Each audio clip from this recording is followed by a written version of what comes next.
Hello, my all smart viewers. Welcome back to NS English Academy. This is Sonia, guys. In today's video, now I'm going to discuss the Victorian age, right? Most important, we study in English literature, guys. I'm telling you this age from where so many writers, major writers, frequently asked in UGC NET English exam.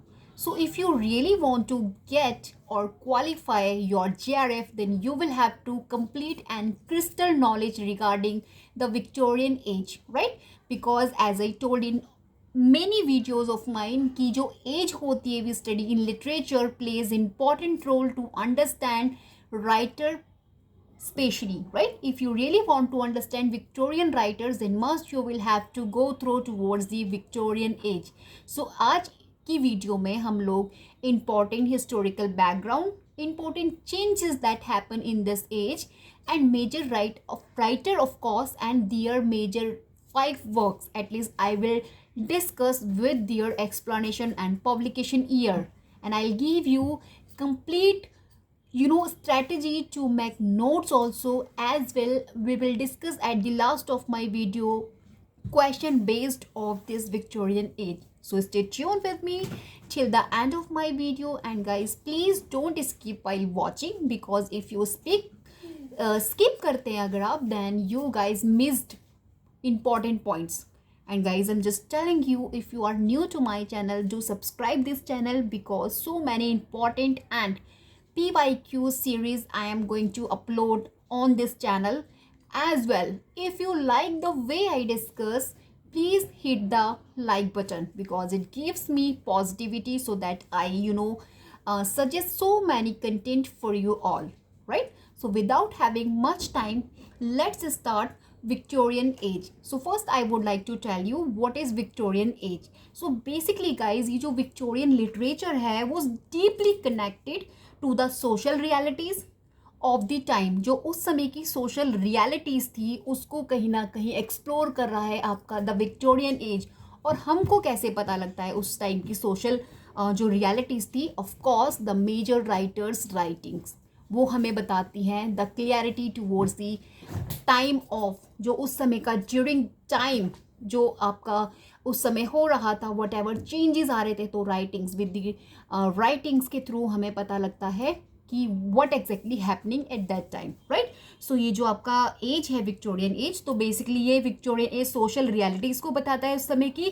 और जो themes होते हैं industrialization, morality, gender roles, empire, कहीं ना कहीं reflect करते हैं across novel and poetry को, राइट? और understanding these aspects will help in cracking UGC NET English exam, because question from this period you must get in your examination, right?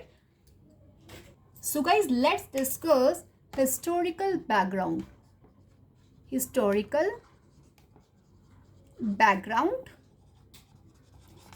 as well. Changes during the age,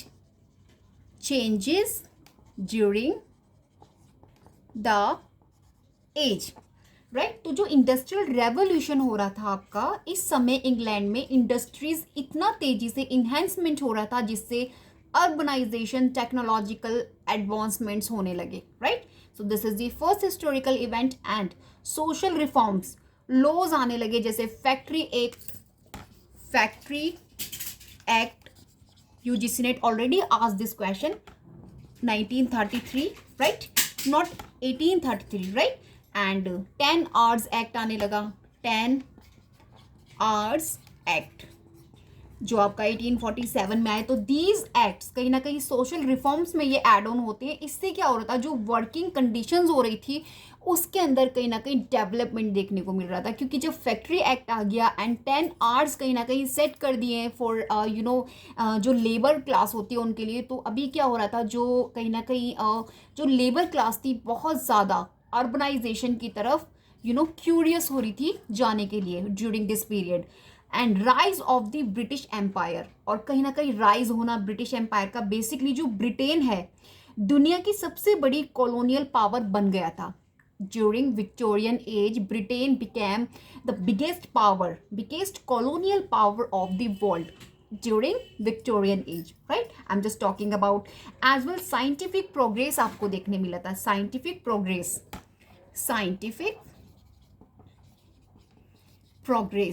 right can be seen during this period. क्योंकि guys इसमें क्या हो रहा था, जो Charles Darwin है आपके Charles Darwin, right. ये चार्ल्स डार्विन इन्होंने अपना एक वर्क लिखा था on the origin of species. On the origin of species. ये एग्जाम में टाइटल बेस्ड कई बार आपसे क्वेश्चन पूछा है मैचिंग्स एंड क्रोनोलॉजी में. That was published in the year 1859. ये जो इनका वर्क था एक इवेल्युएशन था, क्योंकि इसमें इन्होंने थ्योरी दी थी, रिलीजियस बिलीव्स को चैलेंज किया था, राइट. क्योंकि इसमें इन्होंने थ्योरीज को कहीं ना कहीं इंट्रोड्यूस किया था, जिसमें इन्होंने रिलीजियस बिलीव्स को चैलेंज किया था. This is most important work written by Charles Darwin. Scientific progress कहीं ना कहीं देखने मिलता है in this work of the origin of species written by Charles Dickens in the year 1859, right. And after that class conflicts आपको देखने मिल जाएगा. Let me space for you first.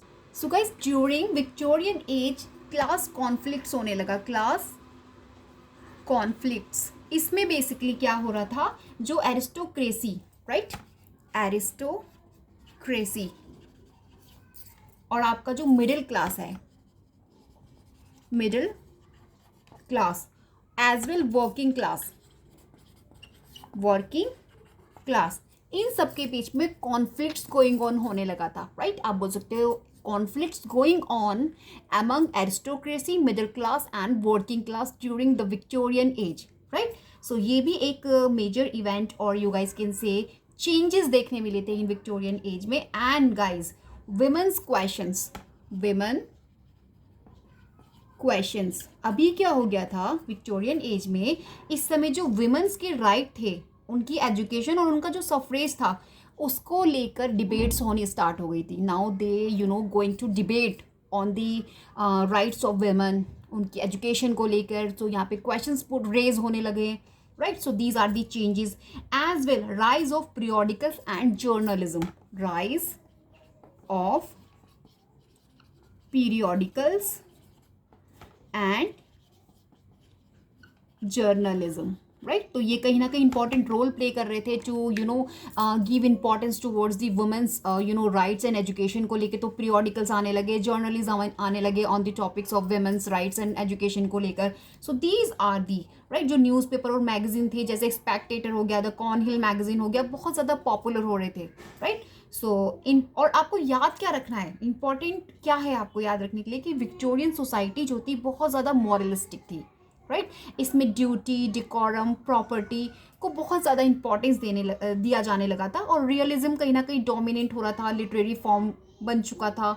Society जो थी ट्रूथफुली रिप्रेजेंट करता था, कहीं ना कहीं जो सोसाइटी थी उसको प्रॉपर ट्रूथफुली क्या होता था, रिप्रेजेंट किया जाता था. और इस टाइम की जो नॉवेल्स थी बहुत ज़्यादा इंपॉर्टेंट थी, उनका लिटरेरी फॉर्म बहुत इंपॉर्टेंट था. जबकि जो रोमांटिक एज थी उसकी पोइट्री क्या थी, डोमिनेंस थी, राइट. सो ये तो आपका हो गया historical background and changes during the Victorian as.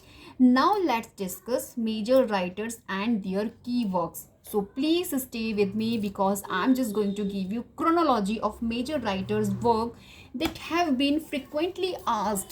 You guys can consider in your examination, right? So major writers में हमारे पास number 1 है major writers, right? So first we have Charles Dickens, most important, Charles Dickens, right? Number 1 major writer. इनका जो timeline है 1812 to 1870 है. Basically इनको social criticism and realism के लिए जाना जाता है. एंड इनकी जो मेजर वर्क्स हैं, Oliver twist that was published 1838. And orphan की स्ट्रगल दिखाया गया है इसमें कि किस तरीके से जो ऑर्फन चाइल्ड था ओलिवर, उसने किस तरीके से स्ट्रगल किया है, चाइल्ड लेबर, क्राइम, और किस तरीके से एक्सपोज हुआ है.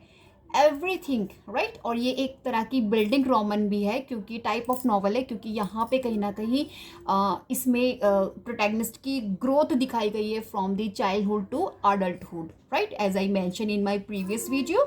सो this is the Charles Dickens Oliver Twist that was published 1838. After the Oliver Twist, we have David Copperfield. David Copperfield, right? This published in the year 1850. ये एक सेमी ऑटोबायोग्राफिकल नॉवल है. इसमें भी एक ऑर्फन का personal growth की कहानी देखने मिली है डेविड कॉपरफील्ड में, right. This is an semi autobiographical novel. Next we have Bleak House. Bleak House that was published 1853. British legal system की जितनी भी रियलिटी है shows in this novel, right, by Charles Dickens. Number 4 we have Hard Times. Hard Times that was published after the 1 year of Bleak House 1854 में, और इसके अंदर industrialisation और यूलिटेरियनिज्म के ऊपर ह्यूमर और सटायर किया गया है हार्ड टाइम के अंदर, right. And after the hard time number 5 we have great expectation. Great Expectation. This was 1861 publication है and guys psychological type of novel है ये चार्ल्स डिकेन की, जिसके अंदर साइकोलॉजिकल डेप्थ के साथ साथ सोशल मोबिलिटी की स्टोरी भी नरेट की गई है, राइट.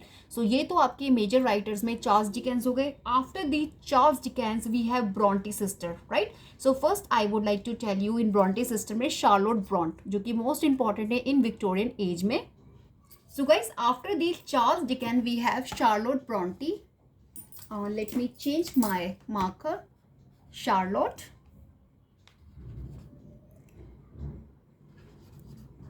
Bronte, right? जिनका टाइमलाइन है 1816 to 1855. बेसिकली इनको strong female protagonist, right, consider किया जाता है.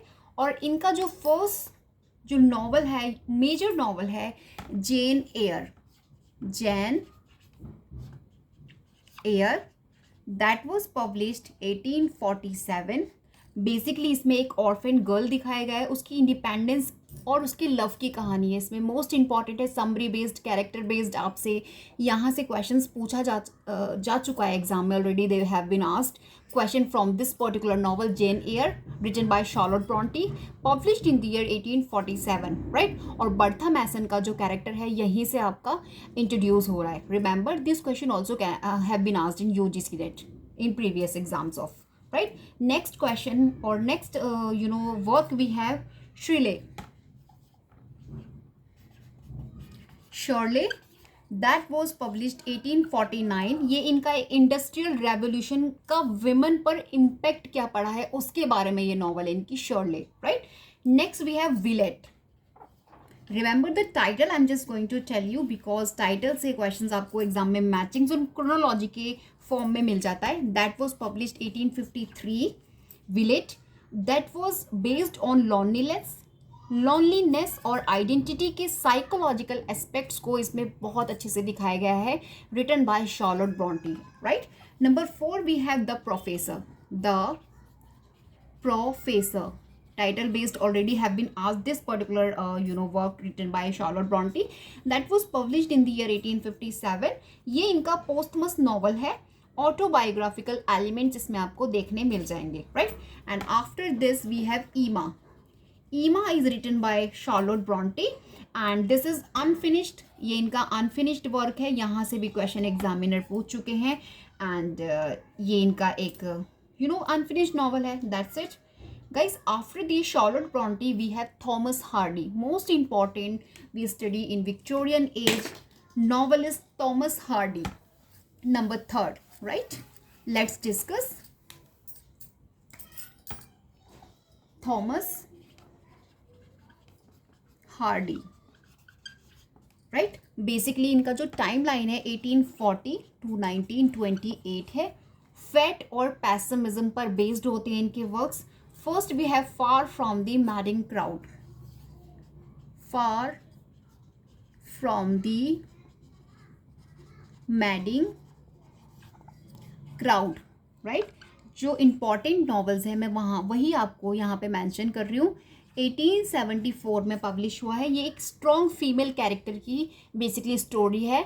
नरेट किया गया है strong female character in this particular novel, far from the magic crowd. Next we have the return of the native, right? This was published in the year 1878 after the 4 years of Far from the Magic Crowd, right? Basically यहाँ पे fate versus free will के theme पर based है। ये जो return of the native है उसके बारे में दिखाया गया है कि फेट का क्या इंपॉर्टेंस होता है। And Tess of the d'Urbervilles, Tess जिसका सब टाइटल है of the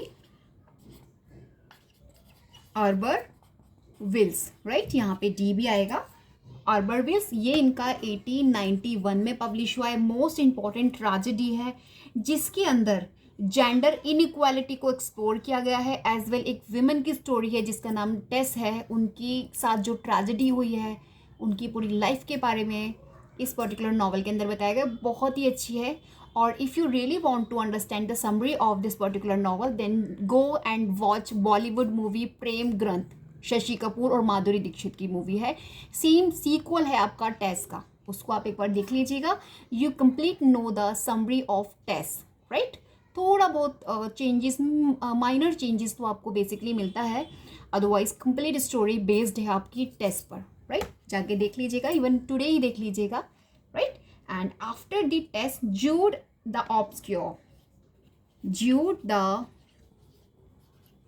Obscure, right. This published 1895। Basically इसके अंदर मैरिज और एजुकेशन की रियलिटी को एक्सप्लोर किया गया है और ये काफ़ी कंट्रोवर्सी भी रही थी इसकी स्टोरी की वजह से। ये जो नॉवल है आपकी थॉमस हार्डी की। Next we have the mayor of Casterbridge, the mayor of Casterbridge, right. ये इनका 1886 में पब्लिश हो रहा है। इसको एक ट्रैजिक साइकोलॉजिकल नॉवल कंसीडर किया जाता है। तो आई एम जस्ट टेलिंग यू, ये जो थॉमस हार्डी थे इनके जितने भी प्रोटैगनिस्ट आपको देखने मिलेंगे, मेन हीरो और हीरोइन ऑफ द नॉवल सभी बेचारे होते थे, उनके साथ ट्रेजेडी ही हैपनिंग हो रही है। तो इनकी जितनी भी आप नॉवेल्स पढ़ेंगे, ऑल दी नॉवेल्स और नॉवेल्स के अंदर जितनी भी प्रोटैगनिस्ट का रोल जो है वो एक ट्रैजिक लाइफ से सफ़र कर रहे हैं।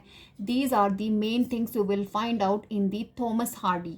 इसीलिए इनको एक पैसिमिज्म भी टाइप्स ऑफ राइटर भी बोला जाता है ऑफ विक्टोरियन एज का। और कहीं ना कहीं एज आई टोल्ड यू कि जो भी सोसाइटी, जो सोशल लाइफ थी during the Victorian age in England, वही सब राइटिंग्स के थ्रू राइटर्स हमें एक्सप्लोर करने की कोशिश कर रहे थे टू दियर रीडर्स को, right. So guys, after the Thomas Hardy let's discuss George Eliot, जिनका रियल नेम है Mary Ann Evans, right. So guys, George Eliot number 4, George Eliot ये इनका स्यूडो नेम है और इनका जो रियल नेम है वो है आपका मैरी एन इवान। यहाँ से भी एग्जामिनर क्वेश्चंस पूछते हैं आपके स्यूडो नेम से। और इनका जो टाइम लाइन है 1819 टू 1880, राइट, जॉर्ज इलियट का। और इनको साइकोलॉजिकल डेप्थ एंड रियलिज्म के लिए जाना जाता है जो आपके जॉर्ज इलियट हैं। And let's discuss major 5 works written by George Eliot. So first we have Adam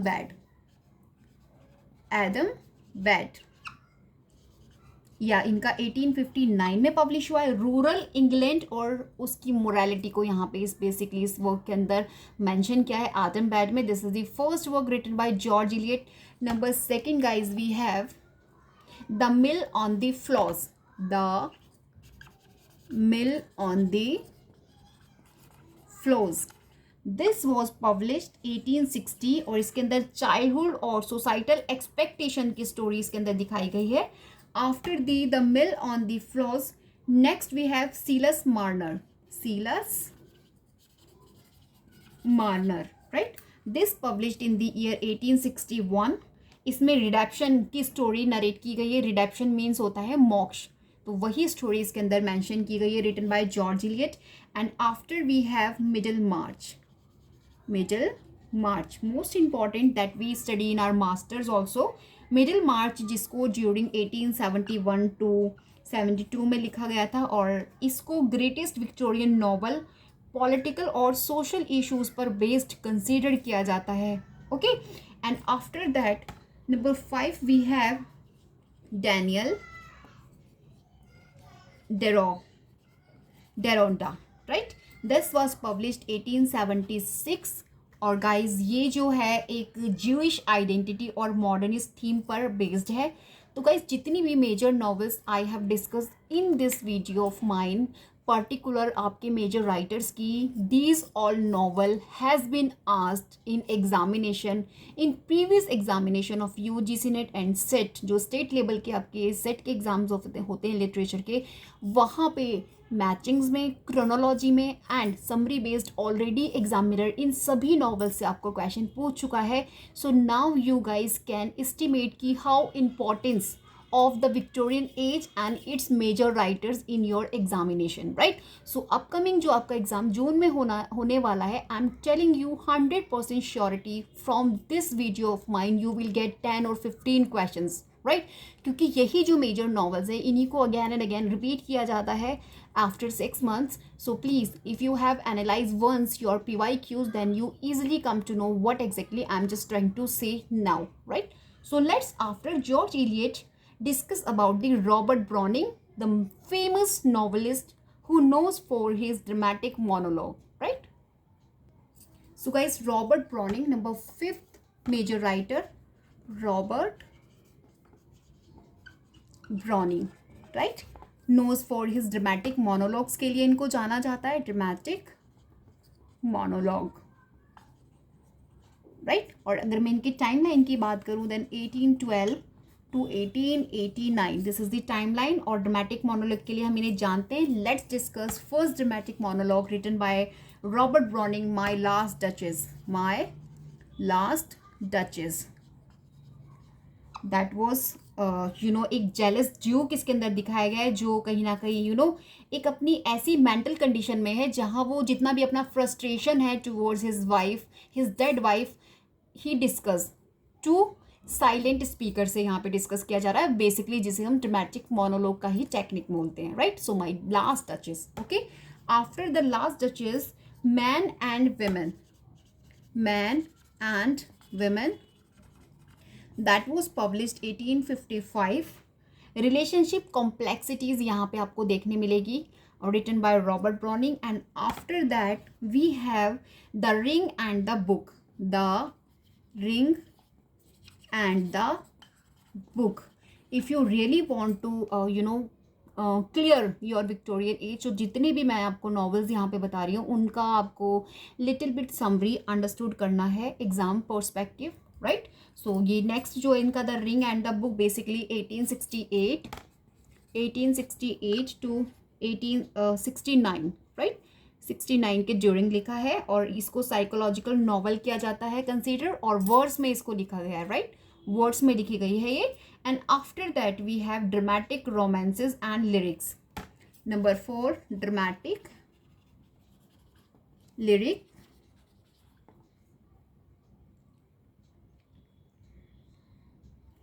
dramatic romance and lyric, right? ये नेक्स्ट है इनका, published in the year 1845. Basically ये ब्राउनिंग का अर्ली पोइट्री में कंसीडर किया जाता है. एंड नंबर 5 भी है पॉलिन.